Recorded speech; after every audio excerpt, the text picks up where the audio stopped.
Welcome to this important lesson about the housing bubble, the frenzy that shook our banana economy.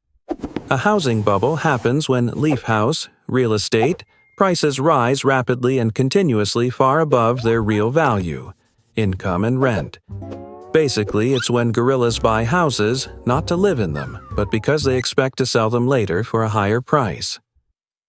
The bubble is driven by excitement and optimism where everyone believes house prices never go down. The true value of a leaf house should be based on construction costs and rental income. But in a bubble, prices are pushed by speculation and greed. The bubble reaches its peak when no gorilla can afford to buy at those high prices anymore. And then it bursts. House prices suddenly collapse. All the gorillas who bought at high prices suffer heavy financial losses. The housing bubble is one of the main causes of a global financial crisis. The negative impact of the housing bubble on the banana economy is huge and far-reaching. First, widespread defaults. Gorillas can't pay back their home loans when prices drop. Banks suffer massive losses from those defaults. Confidence in the banking system collapses. Credit markets freeze. Banks stop lending even to good businesses. Construction slows down. Banana construction companies must lay off many workers. The negative wealth effect kicks in. When home values fall, gorillas feel poorer and cut their spending. Consumer spending plummets, dragging down other industries. Economic recession follows.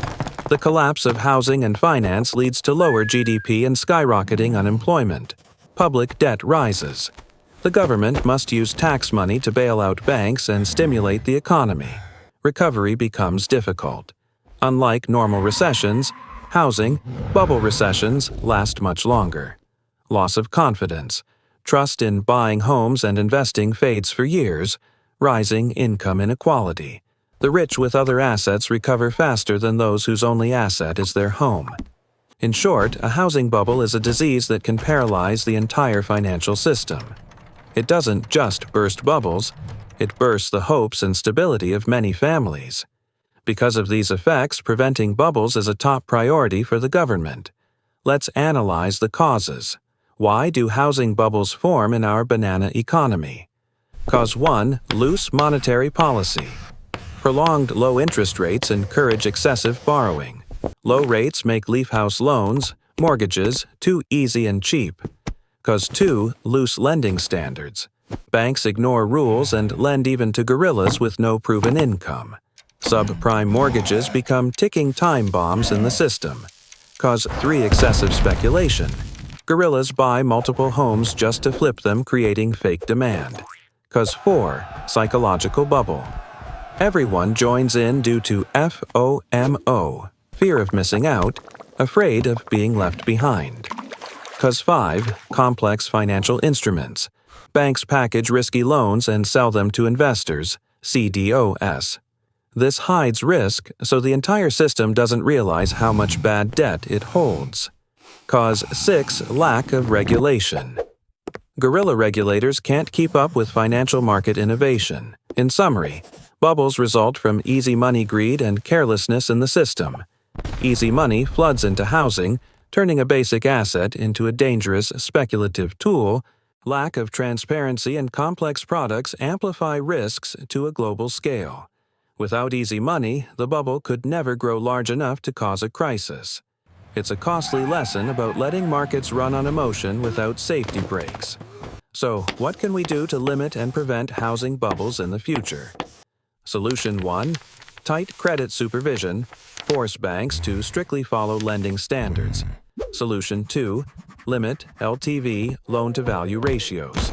Cap how much gorillas can borrow compared to house value. Solution 3. Manage monetary policy. The central bank must be ready to raise interest rates to cool an overheated market. Solution 4. Increase capital reserves.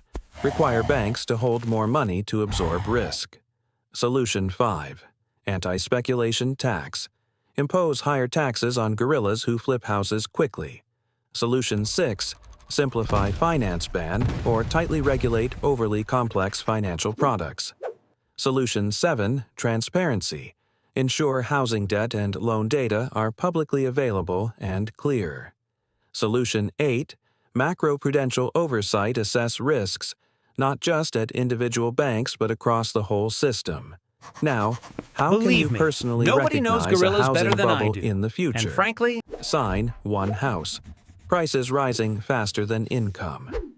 If your income can't keep up with home prices, that's a red flag. Sign 2. Widespread speculation. Everyone's buying houses to get rich, not to live in them. Sign 3.